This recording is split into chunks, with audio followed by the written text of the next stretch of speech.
what would be the benefit for you to have these aliens people to come? For me, it would be an expansion of consciousness. By that I mean a realizing that there definitely are, I mean, aside from the reality of knowing that we have our spirit guides out there, but there are other living lives out there on other planets aside from ourselves. So you do not need to have a machine come down to sit over your city to tell you that. Right. If that is a curiosity of yours, you can go and visit those places and ask. There is no boundary for you except the one that you believe in. Yeah. You believe in the boundary of your body. There is no boundary. You leave this body every night to go and visit. Part of you leaves this body when you go into meditation. When you're learning to do this work with your beautiful teacher, you learn to leave your body so teacher can use it.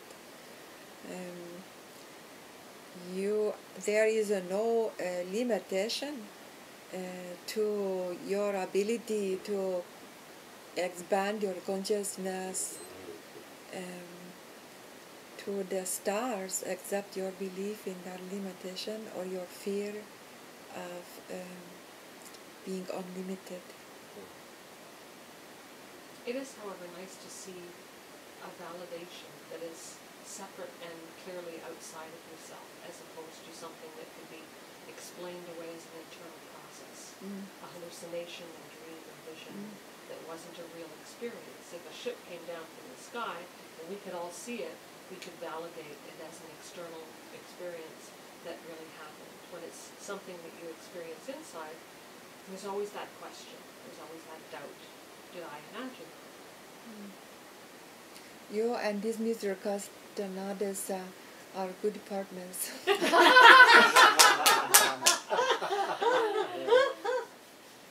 The good old scientific method, supposedly it's what our world is built on. Actually, your world is not built on scientific method. No. You say it is, and you make the rules about how you're supposed to be in the world based on that. But the reality is this. The only thing that is real is your experience. Period. That's why the world is what we make it. Yes. And it is why you limit yourselves to what your mind tells you is real or not real. Because now you believe you have control over everything around you. But the fact is that the only thing that is real is your pure experience. Everything else is not. It is a mental construct you impose upon a fluid and non-verbal experience. And when you take a mental construct and impose it on an experience, you limit how much of the experience you can accept.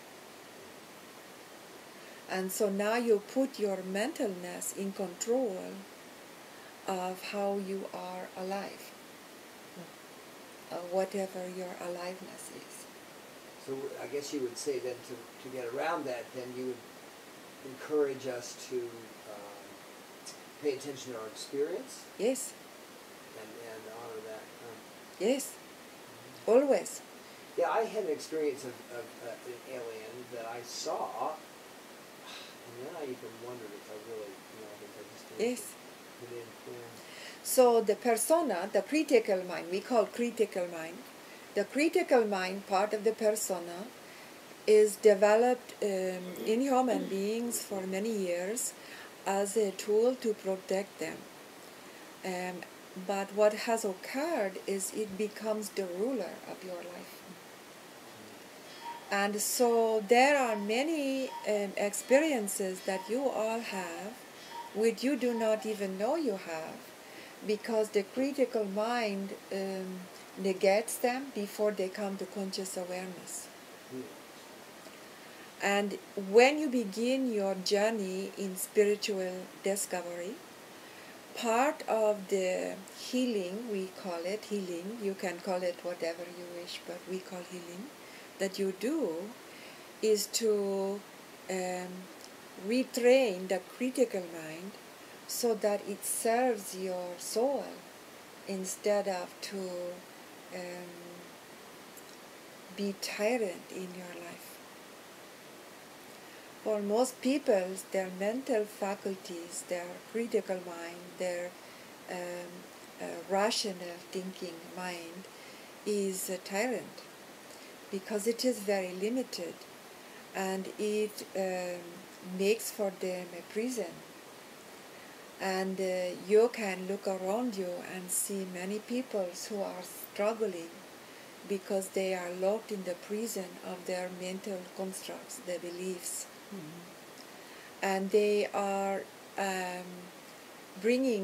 creating for themselves through these patterns of beliefs, through these mental constructs, the experiences, the events which occur in their lives, so the soul can have opportunity to say, are you finished with it? Can we pay attention now?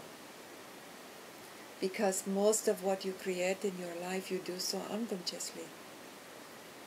So the process of spiritual discovery is to take the layers of which prevent you from being conscious of what you believe and changing it to be in alignment with the soul self's perception of your life and the universes, so that you create then through the soul self through a clear glass instead of a glass which is patterned in limited ways. A lot of letting go that needs to happen. Yes. Reprogramming.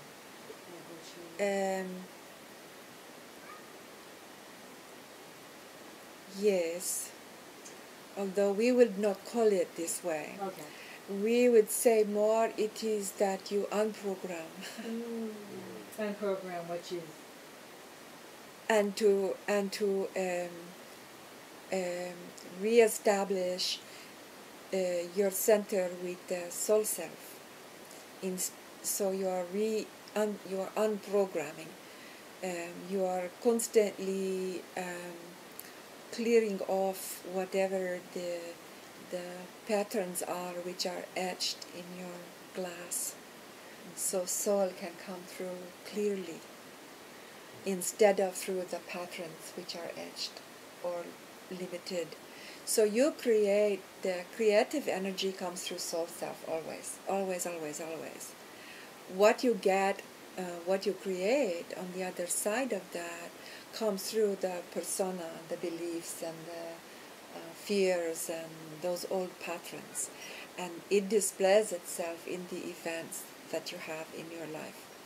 And those events are in your life so that you have an opportunity to discover for yourself what patterns soul self is having to create through, and decide if these are patterns which serve you and the soul's agenda or do not.